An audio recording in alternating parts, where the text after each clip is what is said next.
Shortly after midnight on June 6, 1944, a young German machine gunner named Heinrich Sau sat inside a reinforced bunker overlooking Omaha Beach.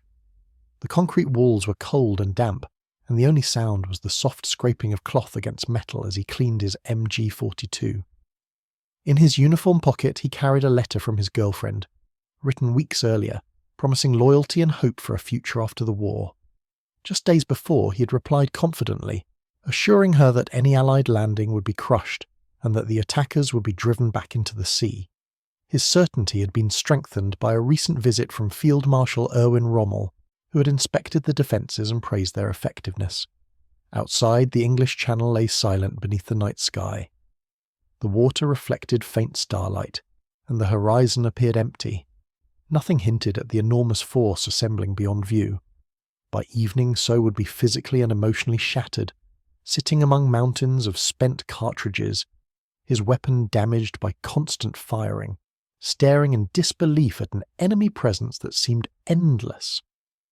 Although he later claimed extraordinary success, historians agree that no single position could have caused such losses.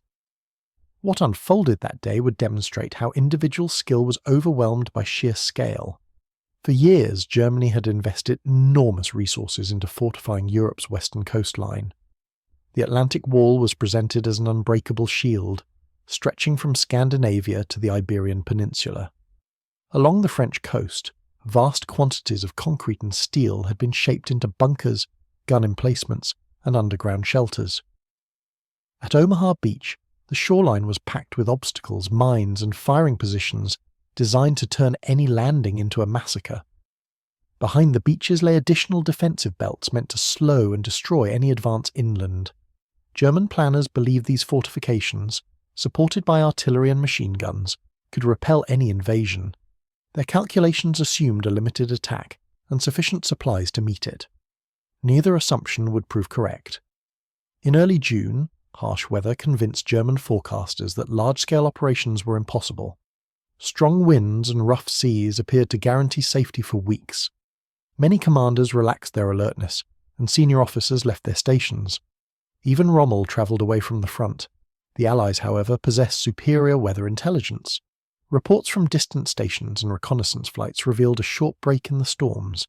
Allied leaders decided to act immediately. On the night of June 5th, German radar detected large movements in the air, but operators assumed these were diversionary missions. When reports arrived of parachutists landing across Normandy, confusion spread rapidly. Units received contradictory information. Some encounters involved real troops, others dummy figures dropped to mislead defenders. Requests for rapid counterattacks were delayed or rejected, allowing the Allies time to establish themselves. At dawn, German observers along the coast witnessed a sight that defied imagination. The sea was filled with ships in every direction. Warships, transports, and landing craft formed an immense floating mass, stretching across the horizon. Never before had such a fleet been assembled. For many defenders, the sight was emotionally devastating. Years of propaganda about enemy weakness collapsed in an instant. Soon after, the naval bombardment began. Heavy guns thundered from offshore, sending massive shells crashing into coastal positions. Explosions shook the ground, collapsing walls and burying men under rubble. Bunkers designed to withstand attack were torn apart. Survivors described feeling as though the earth itself was being crushed. Confidence in the defences vanished as concrete and steel failed under sustained fire. German air support was almost non-existent. Orders were issued to attack the fleet with every available aircraft, but few remained operational. On D-Day, Allied planes dominated the skies. Only a handful of German fighters reached the beaches, and their brief attacks had no meaningful impact. The Luftwaffe, once feared across Europe, had been reduced to near irrelevance. When Allied troops began landing around 6:30 a.m., many German positions were still operational. Machine guns and mortars opened fire, cutting down advancing soldiers. At WN-62, So fired continuously, his weapons sweeping the beach. His position commanded key approaches, and his fire contributed to the terrible casualties suffered that morning. Yet despite the devastation, the attackers kept coming. Destroyed landing craft were quickly replaced. Fallen soldiers were followed by fresh waves. Naval guns and aircraft silenced German positions one by one. By midday, defenders began reporting critical shortages of ammunition. Supplies meant for extended fighting were depleted in hours. Attempts to resupply failed as roads and railways were constantly bombed. The imbalance in resources became increasingly obvious. Allied warships fired massive barrages without restraint, while German artillery was forced to conserve every shell.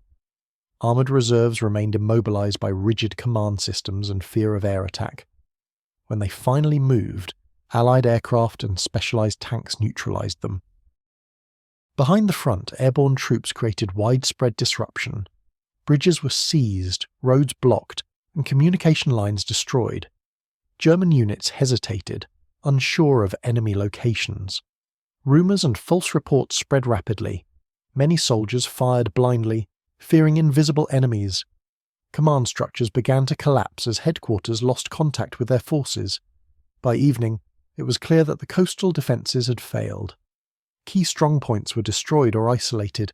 Reports described shattered formations and mounting losses. Despite courage and discipline, German forces were unable to halt the flow of reinforcements. Allied troops, vehicles and supplies continued to arrive in overwhelming numbers.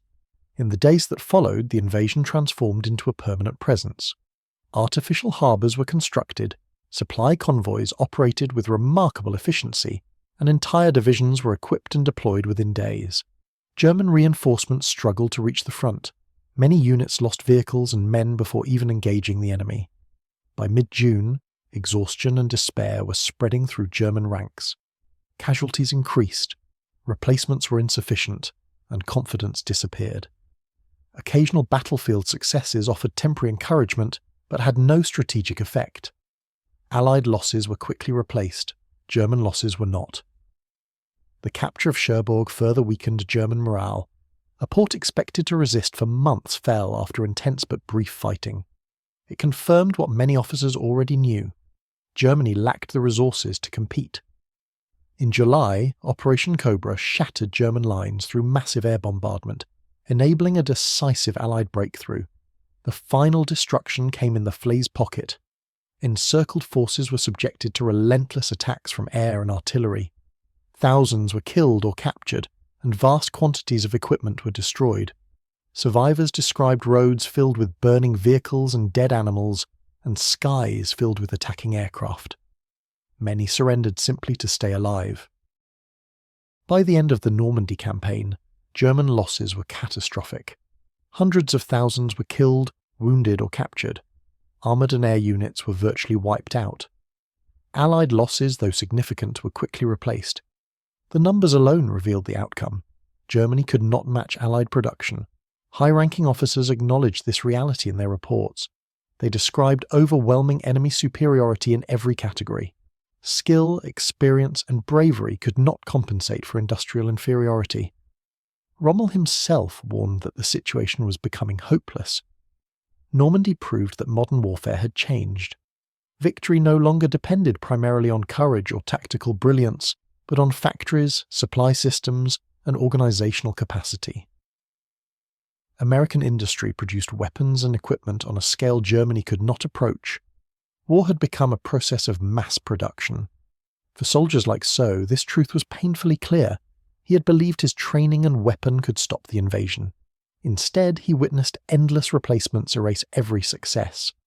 In later years, he reflected that his thousands of fired rounds had changed nothing. Many German veterans reached similar conclusions. Ideological promises and notions of superiority collapsed under the weight of reality. They faced an alliance that had transformed economic power into military dominance. From the German viewpoint, D-Day represented more than a lost battle. It marked the collapse of an entire worldview. It revealed that Nazi ambitions were incompatible with the industrial realities of modern war. Normandy became a symbol of this awakening. The defenders fought until their weapons failed and their ammunition ran out. Still, the Allies continued advancing, supported by limitless resources. Bravery was overcome by mathematics.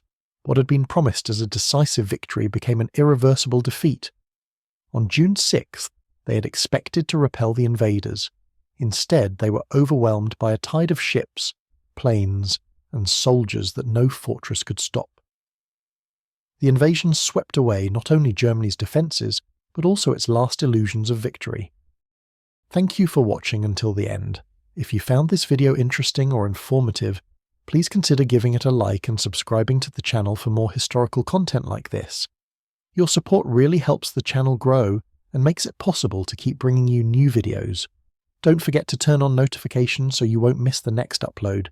See you in the next video.